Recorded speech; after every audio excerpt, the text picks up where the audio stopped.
The broadcast is now starting. All attendees are in listen-only mode. Good afternoon, everyone, and welcome to Nova 401k Associates webinar, 401k Loan and Distribution Basics. This will be presented today by Dawn Carr. Dawn is a team leader and senior consultant out of our Dallas office, and Lisa Rodriguez, an assistant team leader and account manager, also out of our Dallas office. If you have any questions, please type them in the questions box, and Dawn and Lisa will try to get them at the end of the presentation. If for any reason we're not able to get to your questions during the webinar today, because we were trying to keep it within the 60-minute time frame allotted, we will make sure to get your questions answered after the webinar. Dawn, we are ready to go. Thank you. Welcome to our webinar on 401k Loan and Distribution Basics. I'll just take a minute to show you our standard disclaimer, just to let you know the information is presented. It's not intended to be a substitute for legal or tax advice. Also, if you need CPA credit, our Nova provider number is 009820. In order to get that credit, you have to be present for the entire webinar, and you have to complete an evaluation form that'll be sent to you right after the webinar, and then you'll receive your certification within approximately 1 week. Our agenda today is a little bit updated due to some new things that have just come out. We're going to be talking about distribution basics, different types of distributions, including the new COVID-19 distributions, which were just passed into law about 3 weeks ago. And we're going to be going over those a little bit. We did have a full webinar on the topic of the COVID distributions and loans. So that is available on our website as a recording if you're interested in watching the full presentation on that. There's a lot going on right now with trying to get set up to accommodate these new types of distributions. But we'll also be talking about the special tax notices and taxation issues. And then I'll be switching it over to Lisa, who'll be talking about loan basics, and, including maximum loan amounts and the new loan amounts under the COVID-19 loans. She'll also be talking about loan defaults, vesting, and avoiding common problems. At the end, we'll have a slide on cybersecurity. The point of the webinar today is to help you to understand the mandatory and optional distributions that can be made from 401k plans, to be able to identify loan provisions and loan requirements in your 401k plan, and to understand how vesting applies for loans and distributions. The idea with 401k plans is that once money goes into a plan, it has to meet certain criteria before the money can be withdrawn.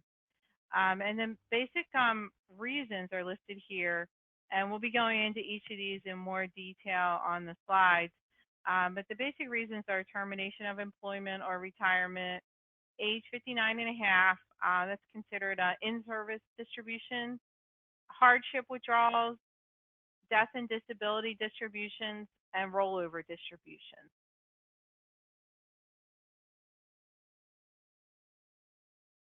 So the CARES Act that was passed into law just about 3 weeks ago on March 27th, that's allowed distribution and loan relief to what's termed eligible participants or qualifying participants.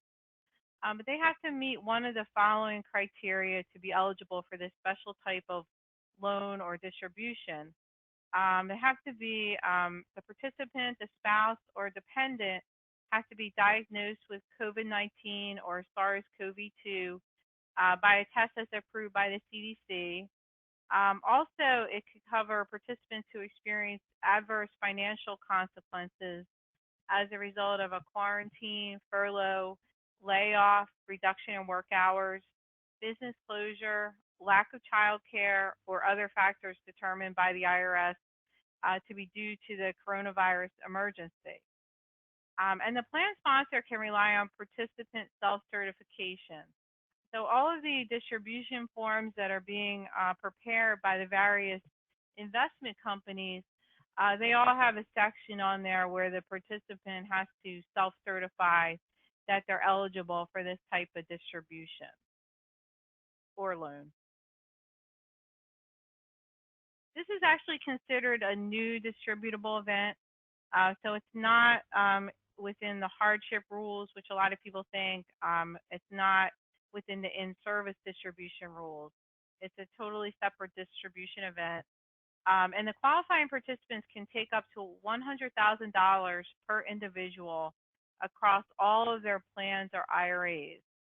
So it goes by individual participant limit, regardless of how many different types of plans or IRAs they might have. If their vested balance is less than $100,000, then they could potentially take a full withdrawal of the vested balance. And these qualifying withdrawals are available from January 1st, 2020 to December 31st, 2020. Now, as I mentioned, it was only passed into law on March 27th. So there are some distributions that would have taken place earlier in the year that they wouldn't have been coded the special type of distribution, but the participant themselves could go back and count that as this type of distribution when they go to file their tax return. So it's just going to be a little bit trickier, a little bit more on the participant to get those withdrawals that happened previously to still count under the special distribution event. And on the next slide, I'll show you their special tax treatment, which is the reason that somebody might want to reclassify a distribution that took place earlier in the year. These withdrawals, they're not going to be subject to the 10% early withdrawal penalty. That's probably the biggest thing.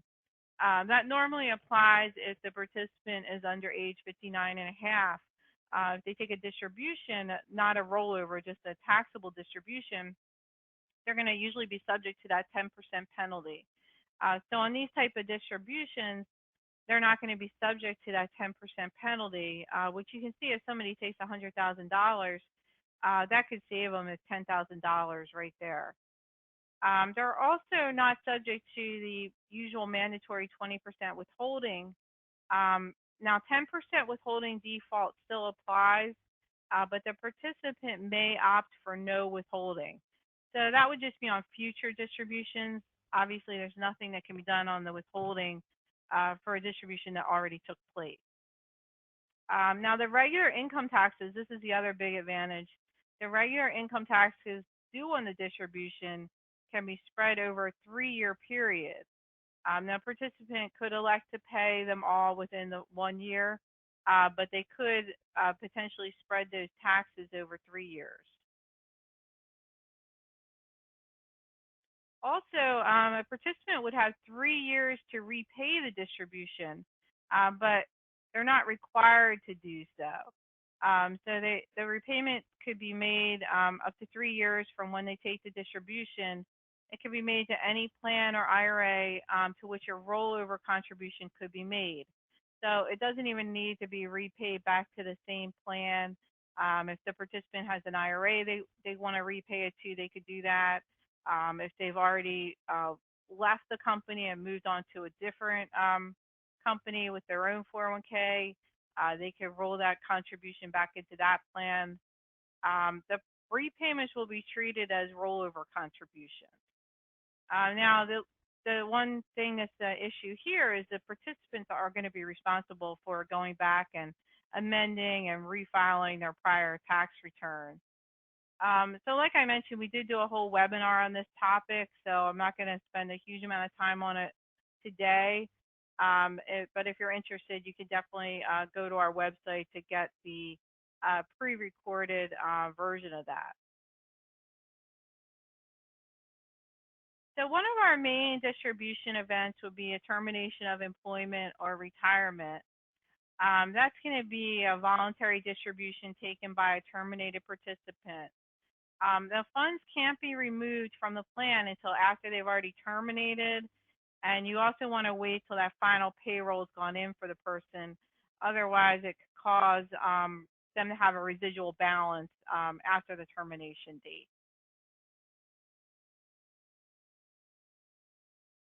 Another type of distribution is called an involuntary force-out distribution. This is when there's terminated participants, and the law allows for them to be their balances to be forced out of your plan. So a plan can adopt one of two forced-out thresholds, either 1,000 or 5,000, and most of our plans have 5,000, which basically means that participants' balance under 5,000 could be forced out of the plan if they're terminated from employment.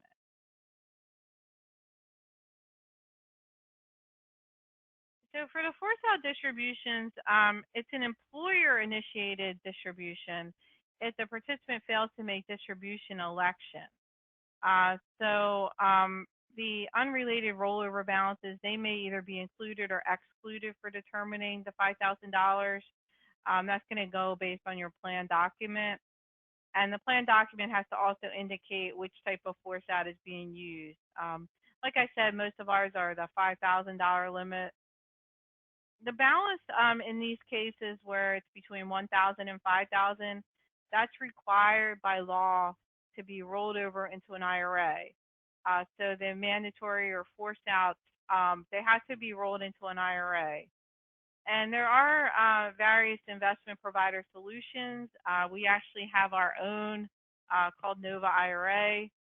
But if you need more information about that, you can contact our distributions department. And we do these once a year where we do these involuntary forced outs.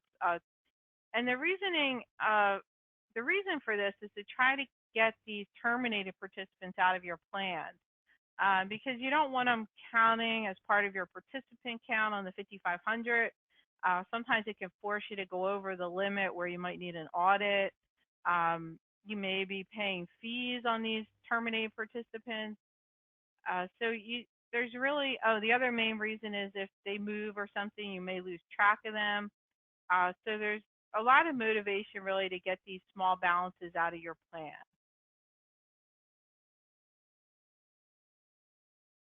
So if the distribution of the force out is under 1,000, you could technically send that to the person as a cash distribution and withhold 20% for taxes. But our documents are mainly set up, go to the next slide. Our documents are mainly set up at this point to not allow the cash outs. We do the rollovers even for distributions under 1,000, even though it's not required by law. If you're not sure, you can always check with your account manager, but almost all of our plans are set up where we do rollovers, even for the very smallest of balances. And the reason for that is it eliminates the issue of the uncashed checks. We used to have a big issue, where people would get a check for like $50 or even like $10, $15, and they would never cash that check, or maybe they had moved, and the check would never be cashed, and then it just kind of sits there with the investment company as in like this uncashed checklist. So we kind of tried to eliminate that issue by just doing these forced outs of all balances, regardless of the size. Another distribution that's optional in your plan is the age 59 and a half, also called in-service distributions. It allows employees to take a distribution while they're still working. There's often restrictions on the available source types. For example, normally they're only allowed from 100% vested sources. Sometimes it might just be allowed from the employee's own deferral or rollovers. Often it could be available to match and profit sharing, but only if they're 100% vested. And these don't have the early withdrawal penalty that we talked about, the 10% penalty, because the person's over 59 and a half. So they're still going to be subject to the regular federal income tax, but they're not going to be subject to that early withdrawal penalty. Hardship distributions are another optional plan provision that's pretty common in the plans. It's not required, but A lot of employers want the employee to have access to the account in the event of an emergency. And these are generally still going to be subject to the 10% early withdrawal tax if the person's under 59 and a half. And they're still subject to the regular income tax. Now, these do require special documentation, which I'll go into on the next slide, but they do have to document that they have a valid hardship to be able to take these distributions. Some of the reasons that you see for hardships that are generally in the plan, these are called the safe harbor reasons, would be purchase of a primary residence to prevent foreclosure or eviction, unreimbursed medical expenses, post-secondary education for the participant or spouse or dependent, casualty losses, which is usually damage to the home as a result of some sort of storm or um, something of that nature, burial expenses. Also, there's a newer one that's hardships incurred as a result of a federally declared disaster, to just kind of encompass some things that might come up unexpectedly, like a hurricane or something along that line where a disaster may be declared in a certain area.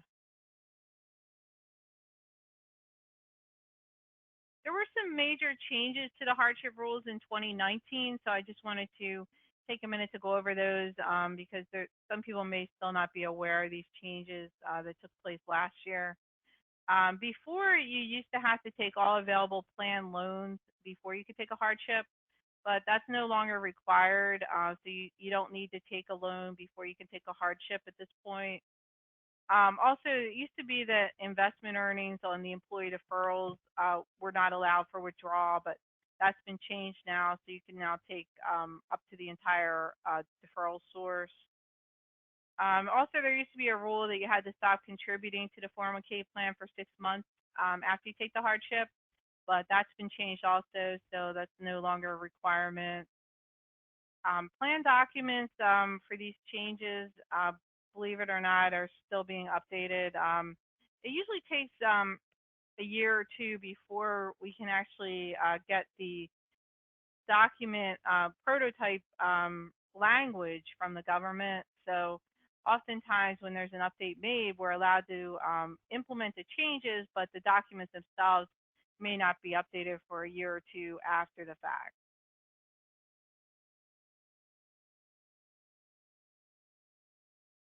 Employer contributions may be available for hardships. That just depends on the plan document.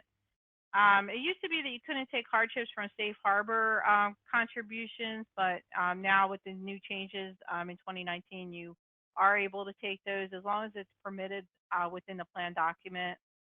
And as I mentioned, you still need that, you need the certification basically from the participant indicating why they need the hardship.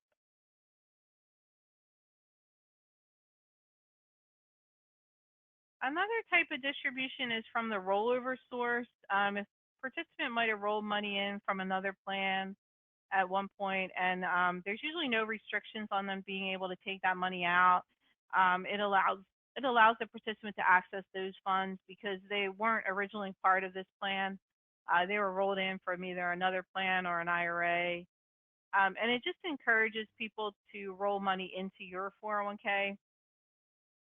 So usually there's no restriction on being able to take those that money out of the plan. Another type of distribution is when a participant dies, there's a death distribution, and the funds need to be distributed according to the beneficiary designation election. And those designations need to be maintained by the plan sponsor, which is generally the employer.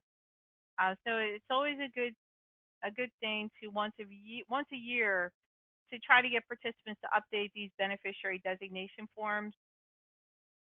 A married participant has to have a spousal consent if they want to name a beneficiary other than the spouse. If the beneficiary designation is not available and somebody has passed away, the plan document states the order of the distribution, which is usually spouse, children, parents, and siblings. So as you can see, if you don't have a beneficiary designation on file for someone, it's going to be a lot more difficult and more time consuming to get that death distribution taken care of. And we do need death certificates, copies of them to accompany the distribution forms. These type of distributions usually don't get done, in a one-day turnaround time. For example, these often may take a number of weeks before we can actually get all the information that we need to be able to process these death distributions. The required minimum distributions, also called the 70.5 distributions, that's an annual requirement that certain employees have to begin taking money out of the 401k plan. And it generally applies to terminated employees who reach, I'm sorry, I need to update my slide. It used to be age 70.5, but now it's been changed to age 72, and greater than 5% owners who reach age 72. So non-owner employees still working may delay the RMD until the year of the termination. And we generally work on these in October of each year. So I left this slide in here, but for 2020, there's been a waiver of the RMD requirement due to the CARES Act that we were talking about earlier. So there's actually no RMD requirement for 2020. So I was just trying to give you some basic information for the future, but there's not going to be any RMDs for this year.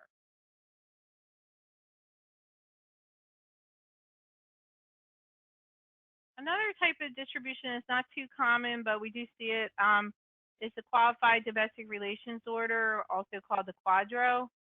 It comes up in the context of a divorce, and it allows a portion of the account balance to be distributed to the ex-spouse. So the rules on these are complicated. It's definitely not a one-day process. You're going to want to talk to your account manager or the distribution department.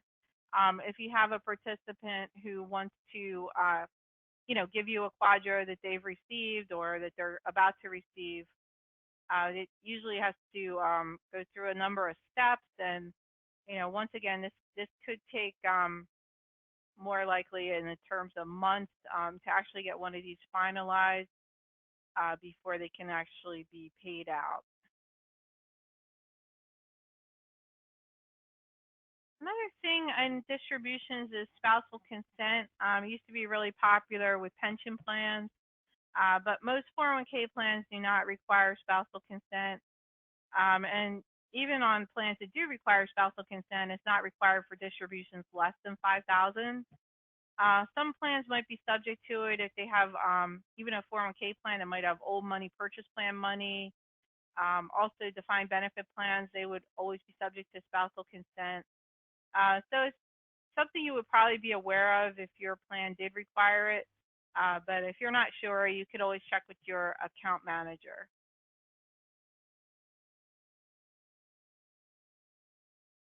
All distributions require tax notices to go out to the participant. They have to receive a special tax notice, which is updated from time to time. It includes information regarding how to defer taxes on the distribution, if the distribution is rolled over, or what taxes would be required if you're not rolling the distribution over. So cash distributions generally are subject to 20% federal withholding rules, and the 10% early withdrawal tax may apply if the person's under age 59 and a half, and the distribution becomes taxable income. Now, if the person instead rolls over the distribution to another plan or an IRA, they can defer the tax on that until they ultimately take that out. So that's the reasoning behind doing a rollover instead of a cash distribution. These aren't available though for hardships or RMD distributions. You're not able to roll those over.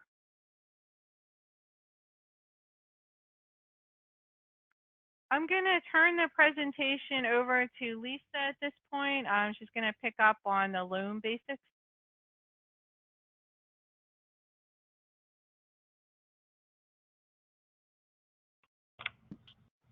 And Lisa, if you want to maximize that, and then click from current slide. Is that Good to go? Okay, perfect. Thanks, Dawn. So the next section we're going to go over is, the loan basics. So this is an optional plan provision. A lot of plans do allow for loans. And with this feature, it allows employees to access their 401k funds. It also encourages higher participation in the plan, simply because the participants know that you do offer this feature. It gives them the opportunity to request a loan if they need to in case of some sort of an emergency. You can restrict provisions within the loans. For example, you could limit the sources available for loans, but for the most part, loans are available from all sources. We don't really see a lot of restrictions on that. Loans are not taxable distributions simply because participants are going to be repaying back the loan. The loan does have to be repaid back via payroll deduction and on an after-tax basis. An amendment is required to either add or remove this loan feature.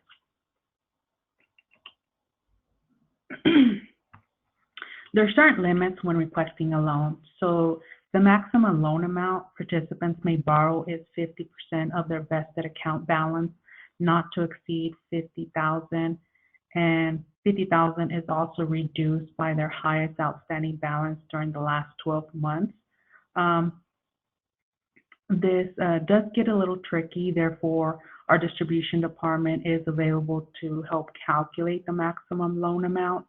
Some participants think that if they pay off a $50,000 loan that they may currently have, that they can request another $50,000 loan the next day, which that is not the case. So with that being said, if you have a participant that comes with this situation that they requested a $50,000 loan or have a prior loan balance, definitely contact our distribution team, and they can definitely help you calculate the highest loan amount that they can take.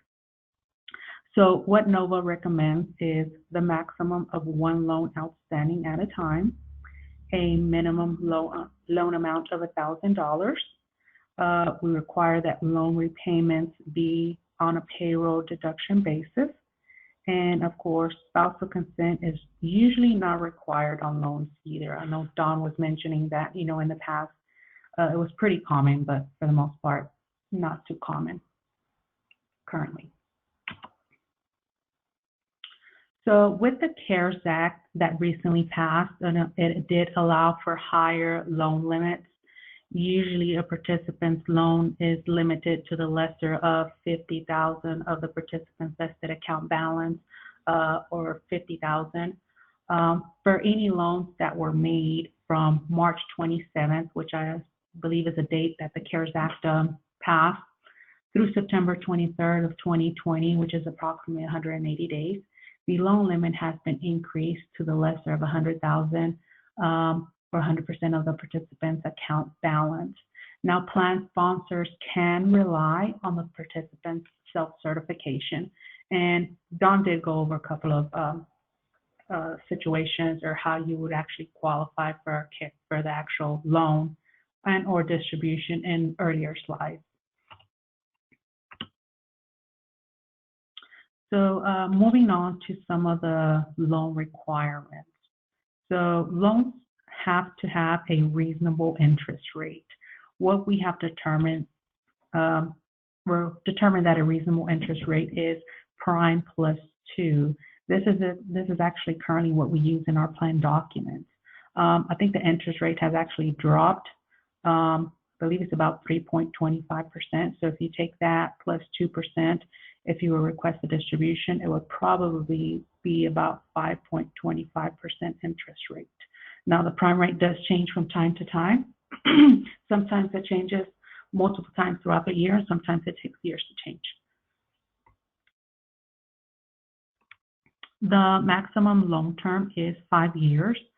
It can be longer for like residential mortgage loans, but if you decide to go that route, we would have to get, proper documentation that that's the reason for the loan.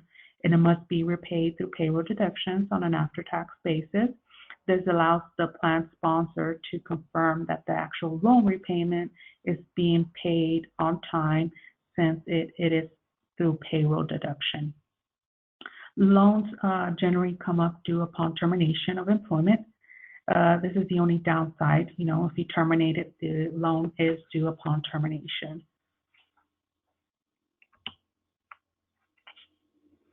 So what happens if the loan is not paid back? So it could mean that it would be considered a prohibited transaction. It could become a taxable distribution subject to early withdrawal penalties. If these loan requirements are not followed, there are certain, correction programs through the IRS. But of course, in order to avoid, having any of these, we definitely recommend following all the loan repayments, sticking through the loan schedule so the loan repayments can be repaid back on time and, paid on time as well as through the maturity date. If for any reason you have to recalculate the loan schedule, definitely get with your account manager and they can definitely help you do so. So there's certain loan fees that may apply. We've seen loan initiation fees. It can either be by Nova or the vendor. There's also an annual or monthly maintenance fees by the investment companies that we've seen. Note that the participant does bear the cost of any loan request. The plan sponsor will not pay any of the loan fees. So it's strictly participant fees. So usually when a participant applies for a loan, they may need their money as soon as possible. So some ways you can help expedite the loan process is to understand the process of your specific record keeper or investment company. If available, apply for a loan online. This option is actually always a lot quicker than a paper format. So if online loans are available, I definitely recommend going that route. Request an ACH instead of a paper check. These couple of things can definitely speed up the loan process by, I would say, maybe 2 or 3 days. Participants should allow sufficient time to receive the funds. For example, especially if they're aware that they need the funds as soon as possible or by X date. Loans used for like a down payment on a house. Participants usually know they're going to buy a house and that they're going to need money from their retirement plan as a down payment. Submitting the loan application early within the process, the better. It definitely allows you to have the money, sooner rather than later. So I have a couple of loan examples I wanted to go over. So in this example, let's assume participants A, their current vested account balance is $2,000 and is requesting a loan for $1,000 to be repaid back in 2 years. Now the document allows for one outstanding loan at a time with the minimum loan amount of $1,000. 50% of the participant's vested benefit of $2,000 is $1,000. So the participant's requested loan request would be approved in this situation.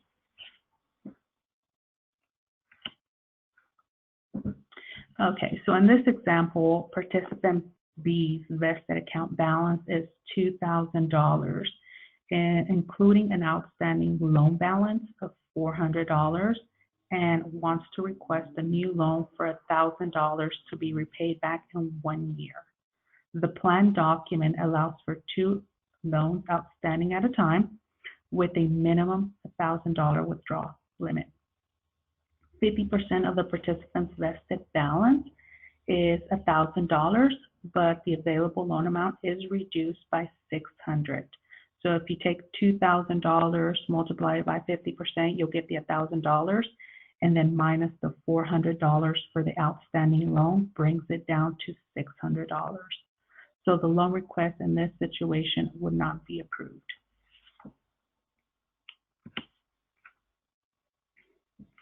Now we do have some loan recommendations for avoiding loan defaults. So only allow for payroll deduction loan repayments. This actually assures that the loans, are being repaid back on time. Set up for loan repayments immediately in the payroll system. Or if you have like a payroll provider, make sure you provide them with the information so they can update the payroll system. Review the start date on the loan schedule that you get. Enter a total goal amount, usually total number of participants times the payment amount. This allows the system to actually determine when the loan is paid off, and you can compare it to the loan schedule that you actually get from the investment company. If someone takes a leave of absence for certain reasons, sometimes those loan repayments can be stopped. Notify your payroll provider, or if you do payroll in-house, make sure you're aware of it, so that you can stop the loan repayments and then restart the loan repayments once that employee comes back.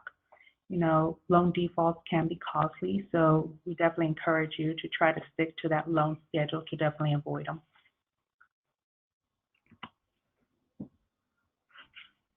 So missed loan payments could cause a loan default. The participant's options to avoid a loan default is to make a, lump sum payment of the total missed payments, adjusted, of course, for any interest made to the record keeper immediately, and the remainder of the payments can then resume to the schedule. The loan can be reamortized, but it has to be within that 5-year term. For example, if it's a 5-year term that the employee, requested, it could be reamortized, and of course, it would increase their loan repayments a bit. There is a grace period for any missed loan payments. It's usually the last day of the calendar quarter following the calendar quarter that the first payment was missed. Let's say a participant missed their January loan payments. They would have until the end of June to actually make up those missed repayments as a correction. So with the CARES Act, there are special exemptions that apply for loan extension due to the COVID-19, which does allow participants who were affected to actually defer their payments for up to 1 year.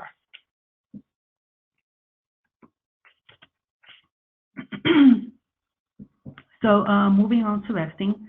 So vesting is important when it comes to distributions and or loans. The general definition of a vesting is an employee's ownership right to the benefit in the plan, which has occurred over time based on the vesting schedule designated in the legal plan document. You can definitely pull up like the adoption agreement, and that will also contain the vesting schedule if you're not unsure what it is for the company. The employer money types that are generally subject to vesting are usually like the discretionary match and the discretionary profit sharing. Those are usually tied to some sort of vesting schedule. 100% vesting is required for, of course, the safe harbor contributions, QNEX, QMAX, and rollover contributions. Those are always 100% vested. On top of that, any employee contributions, whether it be pre-tax deferral contributions or Roth contributions, those are always 100% vested as well.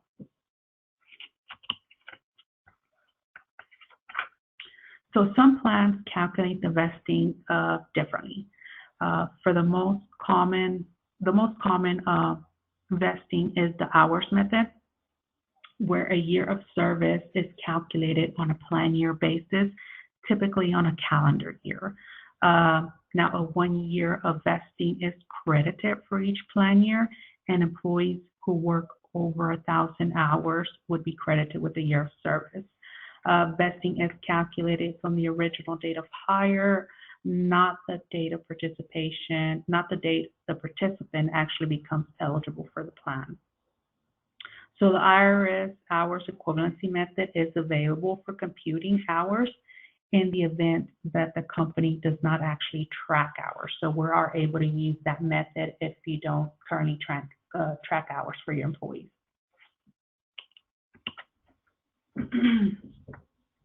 The other option is the elapsed time method. Under this method, a year of vesting service is calculated on the anniversary date versus the original date of hire. Let's see. So it doesn't matter how many hours that the employee has worked under the elapsed time method. It's pretty much calculated on the anniversary date basis. Okay, so I think I have a couple examples here. In this example, participant A has been credited with 2 years of service with ABC Company on a 3-year cliff vesting schedule and has the following account balances. So they have employee deferral contributions of $5,000. They have employer match contributions of $3,000. The 5-year cliff schedule looks as follows. 1 year, you're 0% vested, 2 years, 0% vested, and then in year 3, you would be 100% vested. So the participant would be 100% vested in their deferral contributions because you're always 100% vested in those. The match contributions would be 0% vested. The total distribution to the participant in this case would be $5,000. 100% of the match source would be transferred to the forfeiture account. Now, if it's transferred to the forfeiture account, you can use it to offset any future contributions or pay off plan expenses if the plan does allow it. In this example, participant B has been credited with 4 years of service with XYZ Company. It's a 5-year graded scale, 20% vesting per year, and has the following account balance. Participant has employee deferral contributions of $2,000, employer profit sharing contributions of $1,000, safe harbor match contributions of $1,000.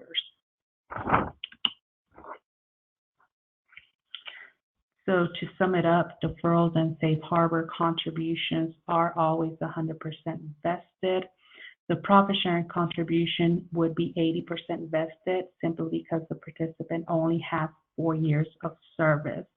The total distribution to the participant would be $3,800, $2,000 for the employee deferrals, $1,000 for the safe harbor match, $800 or 80% of $1,000 for the profit sharing contribution.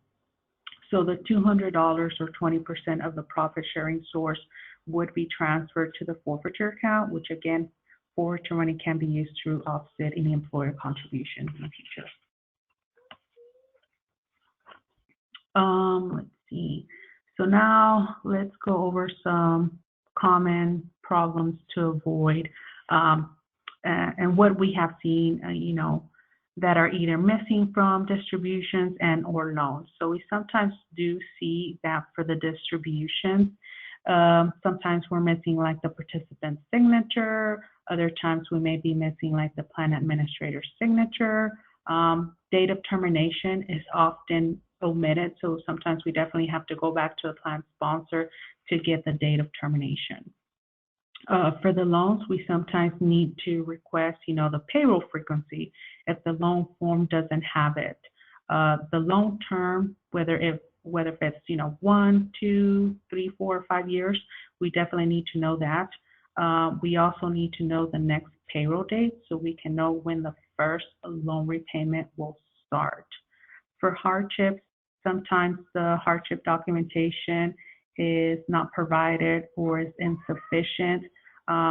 So definitely keep in mind that if somebody is requesting a hardship, we need the documentation. Sometimes they just submit the form and then we have to go back to the plan sponsor or participant requesting that information in order to continue with the process of the hardship. Okay, so moving on to NOVA cybersecurity measures. I've listed some items that tend to have, confidential information. So for example, census files, deferral files, payroll files, even address files, they usually contain, confidential information. For the most part, they may even contain, their social security number. So therefore, always send any type of these files through our secure website, simply because it's more secure than actually sending it by email. If you do send it by email, then definitely use some sort of encryption software. Let's see, the non-discrimination testing files also have confidential information. Some of the testing files that are actually included in the compliance testing that we actually send out is like the ADP, top heavy, the 415, 402G and the 418-4 tests. If any of those tests do apply, along with any other tests, those would be included in the compliance testing packet. For that, reason, we always upload the testing packet to our website, and then, send you an email when it's available for download. In regards to like loans and distributions, of course, we usually have to provide like the, employee's social security number along with dates of birth or dates of hire. So when sending any type of distribution forms, definitely I recommend that you use our website to send them securely. And if you want to send them by email, definitely use some sort of an encryption software to send them. Same thing with tax forms. Sometimes we need copies of the W-2s, the K-1s, or Schedule Cs. All these forms or any type of tax form contains confidential information. So definitely make sure that you send that through the website.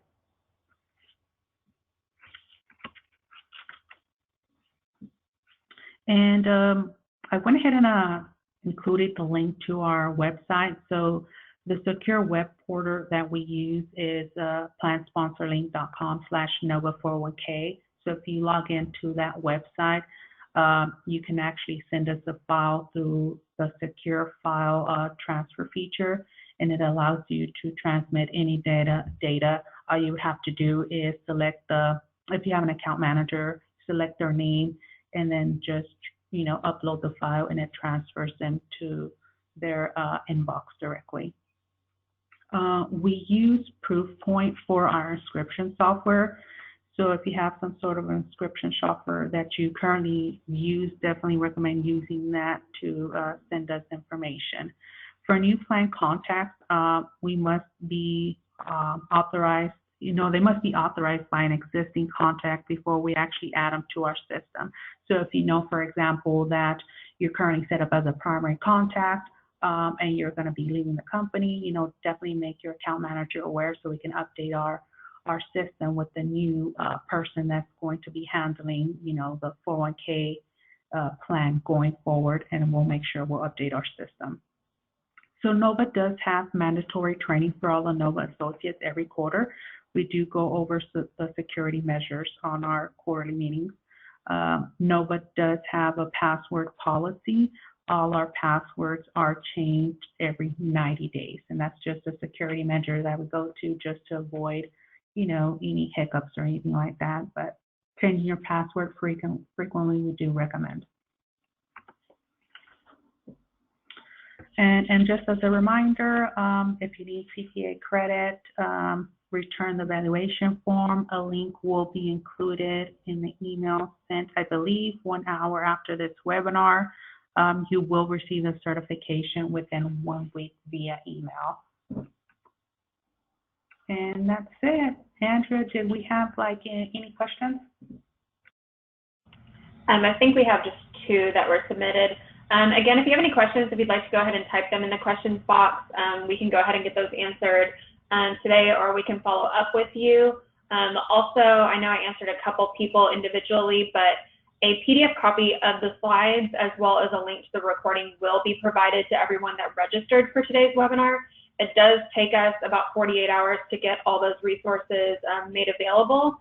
And so hopefully we'll try to get that out to you by Friday so you have that information to refer back to in the future. But if not, definitely by Monday. If for any reason you need anything else or if you don't receive that email, you can email webinars@nova401k.com and we'll make sure you get that information. Questions we received. Does NOVA have a communication document that we can send out to our plan participants regarding the new loan and distribution options?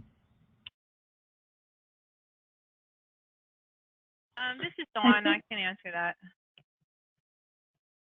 We don't actually have anything for participants at the moment. Most of the record keepers or investment providers, they will have something available on their website. If you want to email your account manager directly, they can look into it more for you.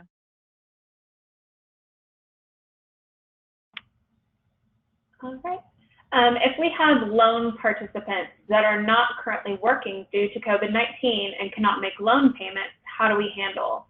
Do we notify our NOVA account manager? You can definitely notify your NOVA account manager. I think some investments might require some sort of form to be completed, but definitely get in contact with the account manager. Each record keeper, investment company may be handling, that situation differently.